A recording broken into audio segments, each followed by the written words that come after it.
గారు ఓడిపోయారు. రవిచంద్ర గారు చెప్పండి కమాన్ మీ రియాక్షన్. సార్ ఇప్పుడు దాకా మమ్మల్ని విమర్శించారు, వాళ్ళు సక్సెస్ అయ్యారు సార్.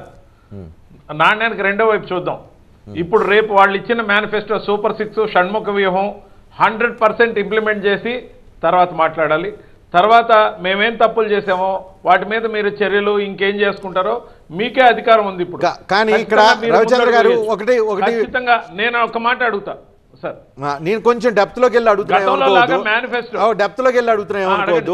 ఆంధ్రప్రదేశ్ రాజకీయాలను మన తెలుగు రాష్ట్రాల రాజకీయాలు చూస్తే ఏ పార్టీ గెలిస్తే ఆ పార్టీలోకి ప్రతిపక్ష పార్టీ నుంచి ఫిరాయింపులు సహజం. అది గతంలో 2014లో చూసాం, 2019లో లిమిటెడ్గా చూసాం, అంటే అవసరం పడలేదు మీకు ఎక్కువ. ఆ తర్వాత తెలంగాణలో చూసాం 2014, 19, 18 తర్వాత ఇప్పుడు లేటెస్ట్ కూడా చూస్తున్నాం. ఆంధ్రప్రదేశ్లో రేపు మీరు 15, 16, 20 లోపల గెలిస్తే ఆ 20 మంది కూడా మీతో ఉంటారా ఉండరా అలాంటి ఆలోచన ఏమైనా చేస్తున్నారా?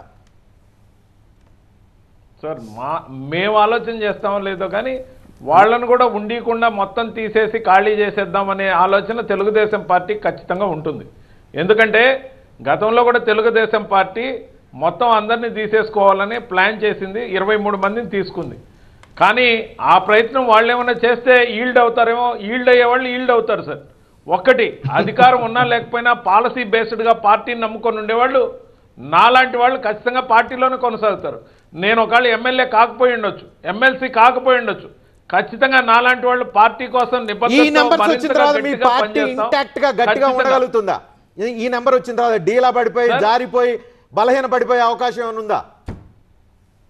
దేశం మొత్తంలో బీజేపీ నేషనల్ పార్టీగా 2 సీట్ల నుంచి ఎన్ని సీట్లకు వచ్చిందో, ఎన్నిసార్లు అధికారంలోకి వచ్చిందో మీరు చూశారు.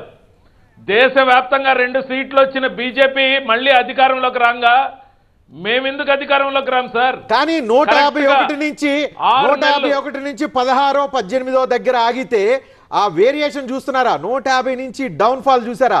ఈ డౌన్ ఫాల్ లో మీ పార్టీ ఇంటాక్ట్ గా క్యాడరు లీడరు నిలబెట్టుకోగలిగే కెపాసిటీ ఉందా? రజనీకాంత్ గారు ఒక్కటి గుర్తుపెట్టుకోండి, పార్టీకి ప్రజలు అవసరం, ప్రజలకు ఒక పార్టీ ప్రశ్నించేందుకు అవసరం. నేను ఒకటే చెప్తున్నా, గతంలో తెలుగుదేశం పార్టీ ఇచ్చిన మేనిఫెస్టోను దాచిపెట్టింది కాబట్టి అబాస్ పాలైంది. ఈసారి తెలుగుదేశం పార్టీ ఇచ్చిన మేనిఫెస్టో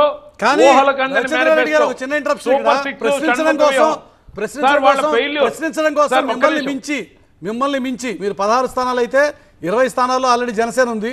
ప్రశ్నించడం కోసమే పుట్టారన్న పార్టీ ఆ పార్టీ. వాళ్ళు అధికారంలో ఉండొచ్చేమో కానీ, అధికారంలో కొనసాగొచ్చేమో కానీ ప్రశ్నించడం కోసం ఆ పార్టీ ఉంది కదా. మిమ్మల్ని అంతకు మించి పరిమితం చేశారు కదా. ముచ్చింతల్లోని స్టాచ్యూ ఆఫ్ ఈక్వాలిటీ ఆధ్యాత్మిక కేంద్రంలో ఇళయరాజా లైవ్ ఇన్ కాన్సర్ట్. సమత ఇళయరాగం జూన్ 8 సాయంత్రం 6 గంటల నుంచి. Book your tickets on BookMyShow. వాళ్ళిద్దరూ కలిసి ఇచ్చిన మేనిఫెస్టో చూడండి మురళి గారు ఒకసారి. జూలై 1 నుంచే సమస్యలు మొదలవుతాయి. మేనిఫెస్టోని పాతిపెట్టి మళ్ళా వెబ్సైట్ నుంచి తొలగిస్తారా లేదా అనేది జూలై 1వ తేదీతో మొదలు. జూలై 1వ తేదీ 7,000 రూపాయలు పెన్షన్ ఇస్తా అన్నారు, వాలంటీర్లకు 10,000 చొప్పున ఇస్తా అన్నారు, వాలంటీర్ల వ్యవస్థ తీయనని చెప్పారు. అంతేకాకుండా ఇచ్చిన ప్రతి హామీ అమలు చేయలేని హామీ ఇచ్చారు. బూటక హామీలు ఏవైతే ఇచ్చారో జూలై 1వ తేదీ నుంచే మొదలవుతుంది. మీరు చూడండి, మీడియాలో పదే వస్తా, మీ అందరి సహకారంతో ఖచ్చితంగా గొంతెత్తి ప్రశ్నిస్తా. ఈసారి జనంలోకి